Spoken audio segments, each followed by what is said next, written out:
के तपाईको laptop slow चल्छ र बेला बेलामा ह्याङ हुन्छ? यदि यस्तो हो भने आउनुस् यो समस्यालाई सोल्भ गरौँ।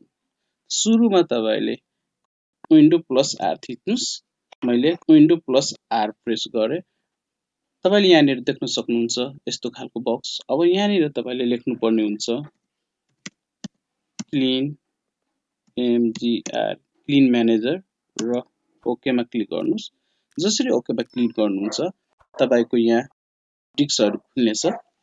अब तपाईले चाहिँ सिम्पली चाहिँ प्राय हाम्रो सबै प्रोग्रामहरु चाहिँ सी ड्राइभमै भएको हुनाले चाहिँ हामीले सी ड्राइभलाई पनि गर्न सक्नुहुन्छ या तपाईको एक एक गरेर सबैलाई गर्न सक्नुहुन्छ। जस्तो मैले सी छ डी छ ई छ हैन। अब म सिम्पली चाहिँ सी ड्राइभलाई चाहिँ क्लिन गर्नेछु। अब तपाईले चाहिँ सी ड्राइभलाई चुज गरेर यहाँ ओकेमा क्लिक गर्नुस्। जसरी ओकेमा क्लिक गर्नुहुन्छ तपाईको सी ड्राइभले चाहिँ क्लिन गर्ने काम प्रोसेस भइरहेको छ। अब देख्न सक्नुहुन्छ तपाईले यहाँ मेरो वर्किङ गरिरहेको छ। सी ड्राइभमा भएको एन्टिभाइरस जङ्कहरूलाई हटाउने काम गरिरहेको छ।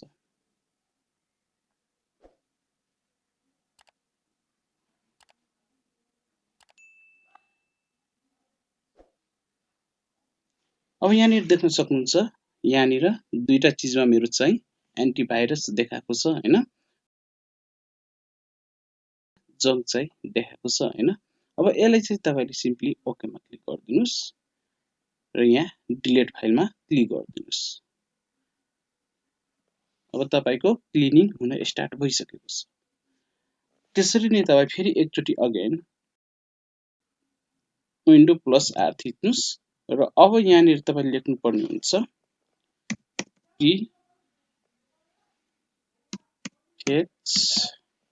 प्रिफेस लेख्नुस् र ओकेमा क्लिक गर्नुस्।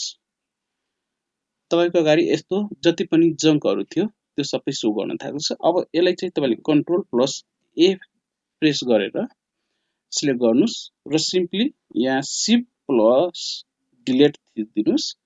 तपाईको चाहिँ यो सबै डिलिट हुनेछ। जति डिलिट हुन्छ हुन्छ, यदि जुन हुँदैन त्यसलाई छोड्दिनुस्, एस्केप गर्दिनुस्।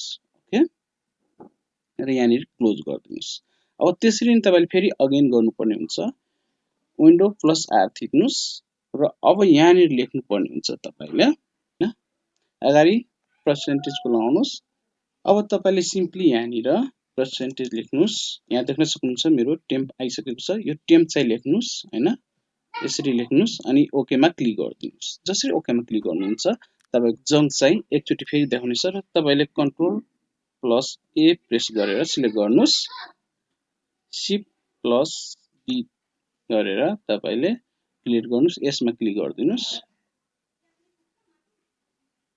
ट्राई अगेनमा गर्नुस्। जति हुनुपर्ने थियो भइसकेको छ। यो चाहिँ छोड्दिनु, जति बाँकी छ त्यतिलाई छोड्दिनुस्। यसलाई क्लोज गरिदिनुस्। ओके अनि फेरि तपाईले लास्ट एउटा काम गर्नुपर्ने हुन्छ विन्डो प्लस आर थिच्नुस् र यहाँनिर लेख्नुस् TREE ट्री लेख्नुस् हैन।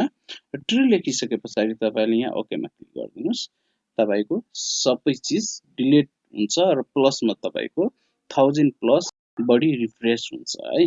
यसरी नै तपाईले आफ्नो कम्प्युटरलाई पनि फास्ट बनाउन सक्नुहुन्छ। यदि तपाईको कम्प्युटर स्लो चल्छ भने यो ट्रिक अवश्य गर्नु होला। तपाईको ल्यापटप फास्ट अवश्य चल्नेछ। हस्त thank you and bye bye.